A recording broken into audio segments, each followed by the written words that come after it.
Alrighty guys, this is Trevor of MTG Radio, and this is the second deck tech. This is going to be for the Thada Adel Inquisitor deck. Just a fair warning before I start going over the cards in the deck. It is currently on its way to becoming a Merfolk Tribal EDH deck, but not all the way there yet. So there's some crazy nonsense going on with a lot of the cards, and it is, as always, a work in progress. So I don't want a lot of comments like, oh, you should be playing as Zami, or things like that, because I very well know all of those things. Now, the cards I have laid out right here are non-basic lands, which there are not many as you can see, and the whole stack of islands. Being a mono-color deck, it's really easy to build a mana base, because I don't even really need the non-basics, and the basics aren't very hard to come by. So, that's that, and next we will move on to the Planeswalkers. Or shall I say Planeswalker. It's Jace. I got both of them, the old one and the new one. He works really well. Before New Jace, this deck really couldn't win any of its games. I mean, Thada Adel's ability is really awesome, but if they Fate Sealed Thada Adel away or something to that extent, then you really didn't have a way to win. You just drew out your whole deck and occasionally ended up decking yourself out. But New Jace really helps that. So, the Jaces are always awesome. Next, I have an assortment of non-Merfolk creatures. So, I'll lay them out. Vendilion Click, who is a staple in Extended. He was used in Fairies, and still a good card. Serendib Sorcerer, which, very good card. As long as the creature doesn't have Shroud, you can make it into 0/2, and that's a pretty useful ability, especially keeping big guys off your back. The one and only Arcanus, Void Mage Prodigy, very good, makes wizards counter spells, which is great. Sphinx of Lost Truths, Djinn of Wishes. Djinn of Wishes is awesome in EDH. I swear by this guy. Tom was the one who gave me this, actually, and really great card. Muldrifter, if the deck plays blue, generally Muldrifter's in it. Guile, honestly, Guile's just in this deck for fun.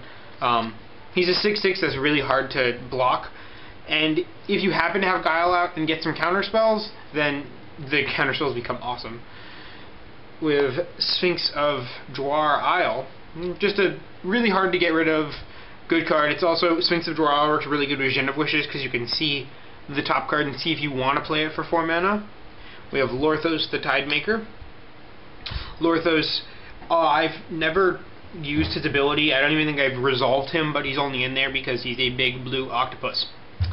Keterak Leviathan, who is... Keterak Leviathan's a really good backup plan, kind of the same way Evacuation is, which I'll get to in a little bit.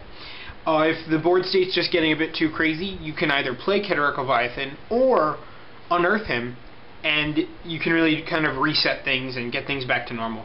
And then the very last creature in the deck, I'll move these out of the way. Very last creature is Drellnotch. Drellnotch is a 3/3 for 4 and a blue. It's a creature Yeti mutant, and it says whenever Drellnotch becomes blocked, you may draw 2 cards. It's not that good of a card. It's not good of a card at all, really. Occasionally it just becomes a lightning bolt every turn because they don't block it, and if they do, you get to draw cards. The only reason it's in this deck is because it is a Yeti mutant, and the art is pretty hysterical. I don't know. He's kind of a pet card, I guess. So, moving on to actual Merfolk creatures, we have Wanderlane Prophets, who I've never used. He's in here because of his ability and his synergy with Merfolks.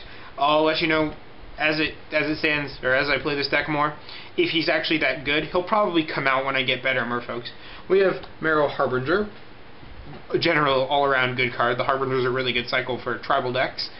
Waterspout Weavers, with all the Merfolk in this deck, and Wizards. You're generally hitting Waterspout Weavers, and that means all your creatures are getting flying. And when your creatures get flying, Thada Adel becomes that much better. Giving Thada Adel evasion besides Island Walk is always awesome. Cache Riders, with Muldrifter, as well as some of the Sphinxes. A lot of the cards in this deck have comes into play abilities, and you can return them using Cache Riders. Mira Rearjay, a staple. Wall Mage Mentor, who's another new card that I'm testing out, but he's a 2/2 for 3, and he gives me Merfolk tokens, so I like him. Sage of Fables, makes all my Merfolk, or at least my Wizards, draw spells, which is pretty cool. Steambed Aquatex. Ink Dissolver. The deck doesn't really have a mill sub-theme, but he's just another Merfolk for the mix. Stony